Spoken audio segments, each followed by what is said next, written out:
Self-Portrait by David Whyte. It doesn't interest me if there is one God or many gods. I want to know if you belong or feel abandoned, if you know despair or can see it in others.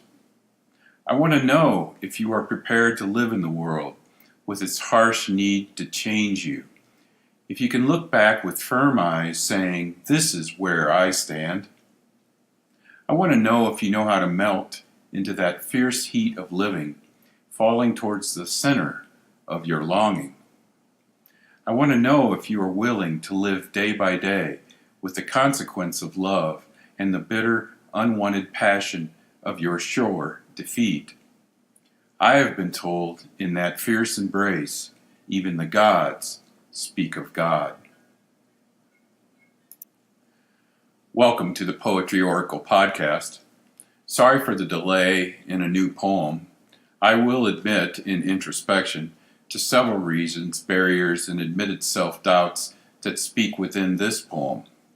I have been meaning to get David Whyte into these podcasts as he is an important voice in the world. Whyte, in this poem, Self-Portrait, speaks deeply to the introspection he describes as a fierce venture into knowing oneself. There is a certain courage and willingness to the vulnerability of self-truth and in standing proud in who one is, with all the mistakes, achievements, blessings, challenges, and guaranteed defeats that comes with the inherent unfairness in the world. To know despair, abandonment, and feel belonging, and to see it in others and in ourselves with compassion and understanding. Because we can and do feel many feelings, sometimes exact opposites, at the same time. For me, this is the ultimate challenge within myself because I want to rid myself of the negative feelings and thoughts that come flowing through me from moment to moment and hold on to the others which feel good, even glorifying, about myself or my experiences in the world. And I am learning, perhaps slower than I would like, that the grasping on to any of these feelings and or setting any goals in this meditative process actually prevents me from the peace of the moment, which is inevitably all there is anyway. To embrace with gusto the day-to-day living that brings the consequence of love and again these sure defeats. This reminds me again of the yin-yang concept in the world and within us, that the world and what is inside of us is always both light and dark source, both, essential to balance. Finally, and perhaps most importantly, he speaks of God and the gods, and me being one of a mythological perspective, he playfully suggests, in my view, that these arguments about gods are really, in the end, not that interesting. Because again, in my view, one cannot explain that which is beyond words, discussions, religions, etc.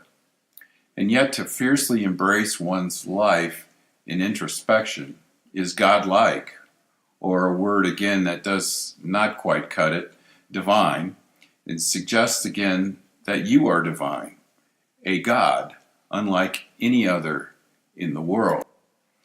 So I am off to the river and trees again with the dogs, unsure of anything I just said, hoping to embrace and melt a little bit more fully, a part of me at least, towards my true longing. Until next time, a deep bow and blessings to you. About David Whyte.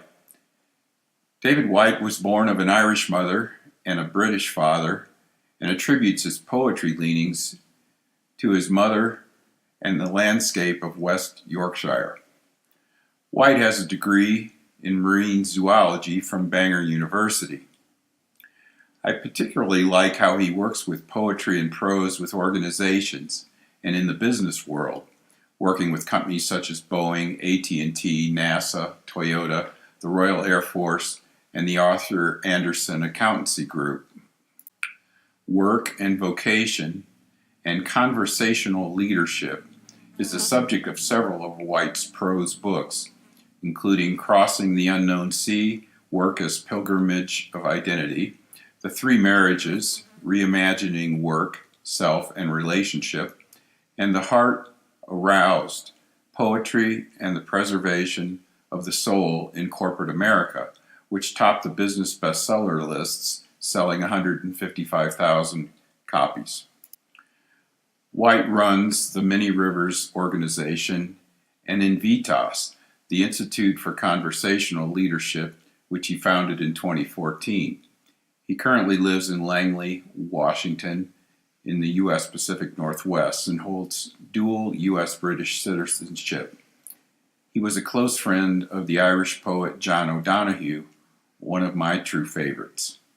More about David Whyte at www.davidwhyte.com, and Whyte is spelled W-H-Y-T-E.